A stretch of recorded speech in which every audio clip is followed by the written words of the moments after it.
মসজিদে জায়গা নির্ধারণ করা কি নাই? জায়েজ নেই। মসজিদে জায়গা নির্ধারণ করা কি নাই? অনেকে আছে যে মসজিদে জায়গা নিযুক্ত করে রাখে, যেটা আমার জায়গা, জায়নামাজ বিছে দেয়। এটা কার জায়নামাজ? এটা এলাকার উমুকের জায়নামাজ, এখানে বসা যাবে না। মসজিদ কি কারো বাবা মার সম্পত্তি যে আপনি জায়নামাজ বিছে দখল করে রাখবেন? ব্যক্তিগত কোনো জায়নামাজ মসজিদে বিছানো যাবে না। মসজিদে জায়নামাজ বিছানো থাকবে মসজিদের জায়নামাজ, যেখানে যে কেউ আসে কি করতে পারে? দাঁড়াতে পারে। যে আগে আসবে সে দাঁড়াবে। কারো জন্য নির্ধারিত জায়নামাজ নেই। হ্যাঁ, একজনের জন্য নির্ধারিত জায়নামাজ, সেটা হচ্ছে ইমামের পিছনে মুয়াজ্জিন দাঁড়াবে। কে দাঁড়াবে? মুয়াজ্জিন।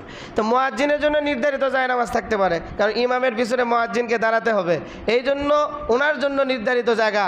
কিন্তু আপনির জন্য নির্ধারিত জায়গা মসজিদে কোনো বরাদ্দ হবে না। শুধুমাত্র মসজিদের জায়নামাজগুলি বিছানো থাকবে, যে কেউ এসে বসতে পারবে। আপনার জন্য নির্ধারিত কোনো জায়নামাজ, মসজিদের কোনো নির্ধারিত জায়গা, এটা বরাদ্দ করা যাবে না।